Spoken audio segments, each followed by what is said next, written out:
obufumbo n'okwegatta. Mukama Katonda n'aleetera omuntu otulo tungi ne yeebaka, n'amuggyamu olubiriizi lumu, n'azzaawo ennyama mu kifo kyalwo. Mukama Katonda n'azimba olubiriizi lw'aggye mu muntu okuba omukazi, n'amuleeta eri omuntu. Omuntu n'ayogera nti, ono ly'eggumba erivudde mu magumba gange, y'ennyama evudde mu nnyama yange, naye anaayitibwanga mukazi kubanga aggiddwa mu musajja. Omusajja kyanaava alekanga kitaawe ne nnyina ne yeetaba ne mukazi we, nabo banaabanga omubiri gumu. Adamu n'amanya Kaawa mukazi we, n'abeera olubuto, n'azaala Kayini, n'ayogera nti, mpeereddwa omusajja eri Mukama. Adamu n'amanya nate mukazi we, n'azaala omwana ow'obulenzi, n'amutuuma erinnya lye Seezi, kubanga Katonda yandagiririra ezzadde eddala okudda mu kifo kya Abiri, kubanga Kayini yamutta. Mukama n'abonyaabonya Falaawo n'ennyumba ye n'ebibonoobono ebikulu olwa Salaayi mukazi wa Ibulaamu. Falaawo n'ayita Ibulaamu n'ayogera nti, kino kiki ky'onkoze? Kiki ekyakulobera okumbuulira nga ye mukazi wo? Salaayi mukazi wa Ibulaamu n'atamuzaalira baana, era yalina omuzaana Omumisiri erinnya lye Agali. Salaayi n'agamba Ibulaamu nti, laba nno Mukama anziyizza okuzaalanga. Nkwegayiridde yingira eri omuzaana wange, mpozzi ndifuna abaana mu ye. Ibulaamu n'awulira eddoboozi lya Salaayi. Salaayi mukazi wa Ibulaamu n'atwala Agali Omumisiri muzaana we. Ibulaamu bwe yali yakamaze emyaka 10 okutuula mu nsi ya Kanani, n'amuwa Ibulaamu musajja we okuba mukazi we.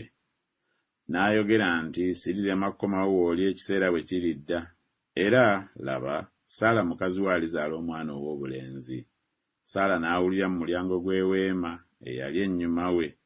Ibulaamu ne Saala baali bakaddiye era nga bayitiridde obukadde, so nga Saala takyabeeranga empisa ey'abakazi bw'eri. Saala n'aseka munda ye ng'ayogera nti, nga mmaze okukaddiwa ndisanyuka, era ne mukama wange ng'akaddiye. Onani n'ategeera ng'ezzadde teririba lirye. Awo lwatuuka bwe yayingira eri omukazi wa muganda we, n'agafuka wansi aleme okuwa muganda we ezzadde. N'ekigambo kye yakola kyali kibi mu maaso ga Mukama, n'oyo n'amutta. Toyendanga.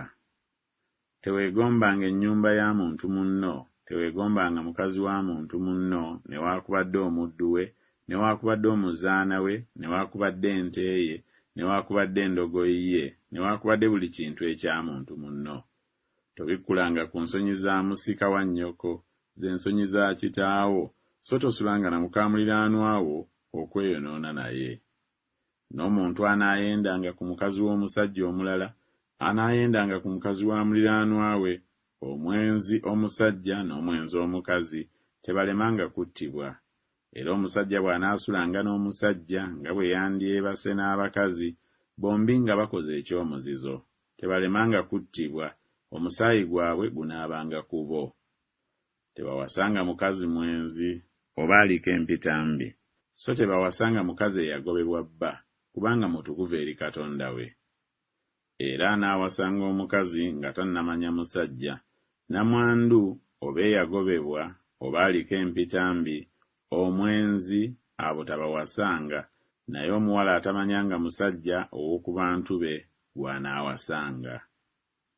Eryo ly'etteeka ery'obuggya, omukazi ng'afugibwa bbaawe bw'anaakyamanga n'ayonooneka, oba omwoyo ogw'obuggya bwe gunajjiranga omusajja n'akwatirwa mukazi we obuggya, awo anaateekanga omukazi mu maaso ga Mukama, ne kabona anaamukoleranga etteeka eryo lyonna. Omusajja yenna bw'awasanga omukazi n'ayingira gy'ali, n'amukyawa, n'amuwawaabira eby'ensonyi, n'amuleetako erinnya ebbi, n'ayogera nti, nawasa omukazi ono, kale we namusemberera, ne simulabako obubonero bwa butamanya musajja. Awo kitaawe w'omukazi ne nnyina ne balyoka baddira obubonero bw'omuwala oyo obw'obutamanya musajja, ne babuleetera abakadde b'ekibuga mu mulyango. Kitaawe w'omuwala n'agamba abakadde nti, omusajja ono namuwa mwana wange okumuwasa, naye amukyaye. Era laba, amuwawaabidde eby'ensonyi ng'agamba nti, saalaba mu mwana we obubonero bwa butamanya musajja. era naye obubonero bw'omwana wange obw'obutamanya musajja buubuno. Kale ne bayaliira ekyambalo mu maaso g'abakadde b'ekibuga. Tebalikolera bwerere emirimu, so tebalizaala baakula bannaku, kubanga ly'ezzadde ly'abo abaweebwa Mukama omukisa n'enda yaabwe wamu nabo. Yali nga tannalumwa n'azaala, obalagaze bwe bwali nga tebunnatuuka n'azaala omwana wa bulenzi. Ndituusa okuzaalwa ne sizaaza, bw'ayogera Mukama. Ndituuka okuzaala ne sizaaza, nzaazaaza ndiggala olubuto, bw'ayogera Katonda wo. Omukazi bw'azaala alaba ennaku, kubanga ekiseera kye kituuse, naye omwana bw'amala okuzaalibwa nga takyajjukira kulumwa olw'essanyu ery'okuzaala omuntu mu nsi. Siwali kukema okubakwata okutali kw'abantu, naye Katonda mwesigwa ataabaganyenga kukemebwa okusinga bwe muyinza, naye awamu n'okukemebwa era anassangawo n'obuddukiro, mulyoke muyinzenga okugumiikiriza. N'aŋŋamba nti ekisa kyange kikumala, kubanga amaanyi gange gatuukiririra mu bunafu. Kyennaavanga neenyumiriza n'essanyu eringi olw'ebyobunafu bwange, amaanyi ga Kristo galyoke gasiisire ku nze. Tuleme okuddiriranga mu kukola obulungi, kubanga ebiro bwe birituuka tulikungula nga tetuzirise. Nnyinzizza byonna Mwoyo ampa amaanyi. Naye anaalokokanga mu kuzaala, bwe banaanyiikiriranga mu kukkiriza n'okwagala n'obutukuvu awamu n'okwegendereza. Naye anaalokokanga mu kuzaala, bwe banaanyiikiranga mu kukkiriza n'okwagala n'obutukuvu awamu n'okwegendereza.